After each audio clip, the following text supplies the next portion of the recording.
Hello friends, नमस्कार। श्री मोदी जी का लक्ष्य 2047 में भारत को विकसित भारत बनाने का हम क्यों नहीं कर सकते? इस विश्वास के साथ हमें आगे बढ़ना है और हम भी 2047 जब देश आजाद होगा, तब आजादी के 100 साल होंगे, तब हम विकसित भारत बन के रहेंगे। ये सपने लेकर के चलना चाहिए। आज हम अपने इस वीडियो में इस बात पर प्रकाश डालेंगे कि देश की आर्थिक विकास में संस्थानों की क्या भूमिका होती है। इस लक्ष्य के अर्जन में ये संस्थाएं अपनी भूमिका किस प्रकार निभा सकती हैं और निभाती हैं। सर्वप्रथम हम इसमें जानना चाहेंगे कि संस्थाओं से क्या आशय है। विश्व बैंक संस्थाओं को व्यक्तियों के बीच संबंधों के नियमों और प्रतिबंधों के रूप में परिभाषित करता है और ये मानता है कि पश्चिमी दुनिया में की सफलता का मुख्य कारण उनकी सामाजिक सांस्कृतिक मूल्य है और वहाँ की न्यायपालिका और प्रशासनिक व्यवस्था है जो आर्थिक विकास को प्रोत्साहित करती है। ये संस्थाएं भ्रष्टाचार पर कारगर और प्रभावी नियंत्रण लगाती हैं और कानून राज की गारंटी देती हैं। आइए हम संस्थाओं के बारे में विस्तार से चर्चा करते हैं। उससे पहले आप मेरे वीडियो को लाइक सब्सक्राइब करें।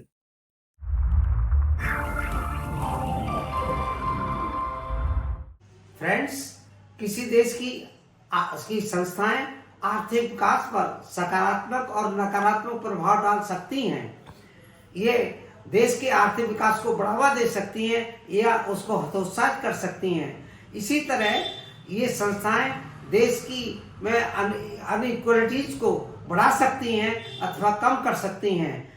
ये संस्थाएं गरीबी को पर रोक लगा सकती हैं या गरीबी को बढ़ा सकती हैं। और ये संस्थाएं यदि गुणवत्तापूर्ण संस्थाएं हैं तो ये विदेशी निवेश को अपने देश में प्रोत्साहित कर सकती हैं या हतोत्साहित कर सकती हैं।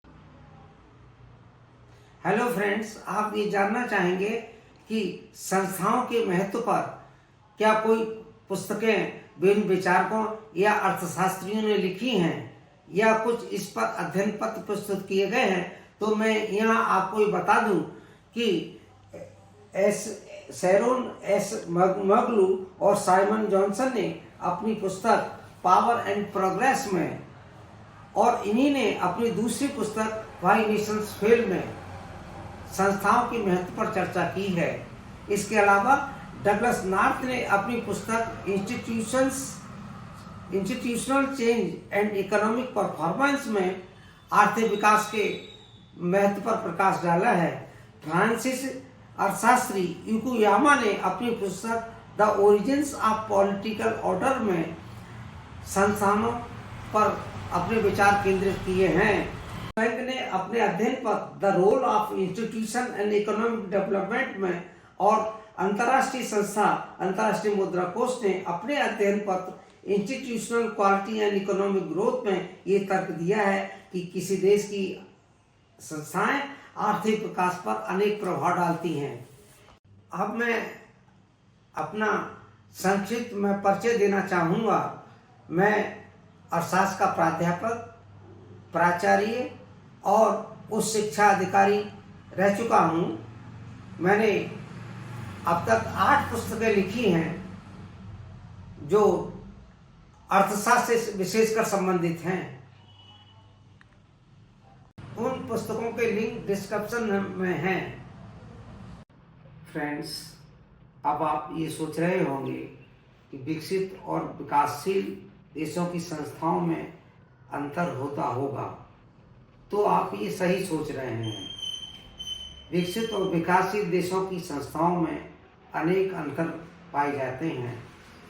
जैसे कि हम बैंकिंग सेक्टर को ही लें तो बैंकिंग विकसित देशों में जो बैंकिंग संस्थाएं हैं वो अत्यधिक संगठित और जटिल होती हैं और मजबूत नीतियों की तहत काम करती हैं।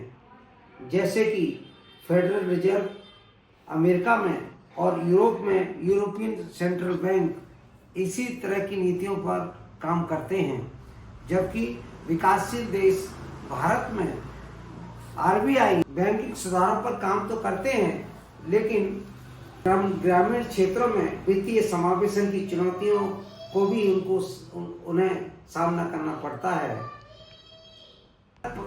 सरकारी और प्रशासनिक संस्थानों में अंतर की बात है तो इन सरकारी और प्रशासनिक संस्थानों में अंतर पाए जाते हैं। विकसित देशों में सरकारी और प्रशासनिक संस्थान ई गवर्नेंस के साथ काम करते हैं। ईमानदारी और निष्पक्षता स्पष्ट रूप से देखी जा सकती है, जबकि विकासशील देशों में प्रशासनिक संस्थान भ्रष्टाचार और लाल फीताशाही से ग्रसित द्रष्टव्य होते हैं। संस्थानों की बात है तो जो विकसित देशों में अनुसंधान संस्थान बहुत गहराई और कारगर ढंग से अनुसंधानों पर जोर देते हैं। उदाहरण के लिए विकसित देश अमेरिका में नासा विश्व में अनुसंधान के क्षेत्र में सर्वोच्च संस्थान है, जबकि भारत में जो विकासशील देश हैं इसमें जो तकनीकी संस्थानों पर अधिक जोर दिया जाता है अनुसंधान संस्थानों की अपेक्षा।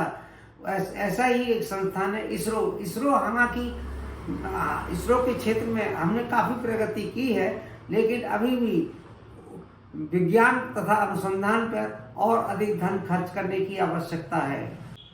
फ्रेंड्स, अब आप ये सोच रहे होंगे कि विकसित देशों की पंक्ति में खड़ा होने के लिए भारत की संस्थाओं को क्या करना चाहिए और किस तरह से कार्य करना चाहिए। तो इस संबंध में मैं बिंदुवार इसकी व्याख्या इस प्रकार से करता हूँ। पहली बात, भारत को विकसित देशों की पंक्ति में खड़े होने के लिए भ्रष्टाचार पर अंकुश लगाना होगा। कानूनी राज की गारंटी देनी होगी, क्योंकि भ्रष्टाचार से मैन्युफैक्चरिंग सेक्टर को बढ़ावा नहीं मिलता, निजी निवेश को बढ़ाना निष्प्रभावी हो जाता है और अनेक प्रयास जैसे कि single window clearance, ease of doing business और मेक इन इंडिया जैसे कार्यक्रमों को पलीता लग जाता है। हालांकि केंद्र और राज्य के प्रयासों से भ्रष्टाचार पर काफी अंकुश लगा है, लेकिन अभी और भी कुछ करना बाकी है। राजनेताओं और राजनीतिकारों को कारगर और प्रभावी पहल करनी होगी। ग्रामीण क्षेत्रों में बैंकिंग सिस्टम को इस तरह से विकसित करना होगा कि जिससे कि देश में जीडीपी में वृद्धि हो और रोजगार के अवसर भी बढ़े। तीसरी बात, भारत को विकसित देशों की पंक्ति में खड़ा करने के लिए कानूनी राज की गारंटी देनी होगी। जुडिशियल सिस्टम को अस्पतालों की भांति काम करना चाहिए। जैसे अस्पतालों में प्राथमिक उपचार के लिए इलाज की सुविधाएं सुलभ होती हैं, वैसे ही जुडिशियल सिस्टम में सुलभ हों। इसके लिए जजों की संख्या बढ़ानी होगी, उनकी गुणवत्ता निखारनी होगी, जजों की तथा अन्य स्टाफ की जवाबदेही तय हो। बेंच और बार दोनों ही कंधे से कंधे मिलाकर काम करें। जब जुडिशियल सिस्टम मिलकर काम करे, जब जुडिशियल सिस्टम ऐसा होगा तब संविधान प्रदत्त अधिकारों की रक्षा सुनिश्चित हो सकेगी और भारत 2047 तक विकसित भारत की श्रेणी में आने का सपना साकार हो सकेगा। हमें नासा जैसी संस्थाओं पर भी ध्यान देना होगा। भारत में इसरो अच्छा काम कर रहा है, लेकिन इस पर और अधिक ध्यान देना है। अनुसंधान और विकास पर खर्च को बढ़ाना होगा। इसके लिए वैज्ञानिकों के हौसले बुलंद करना जरूरी है। दोस्तों, ये मेरे कुछ संक्षेप में सुझाव थे।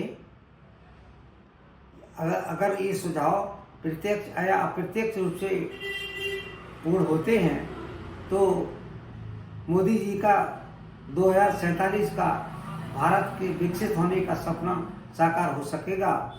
मुझे कमेंट्स में बताइए अगर इसमें कोई सुझाव की आवश्यकता है तो सुझाव मुझ तक पहुंचाने की कोशिश करें, जिससे मैं अपने अगले वीडियो में उस पर भी अपना विचार कर सकूं।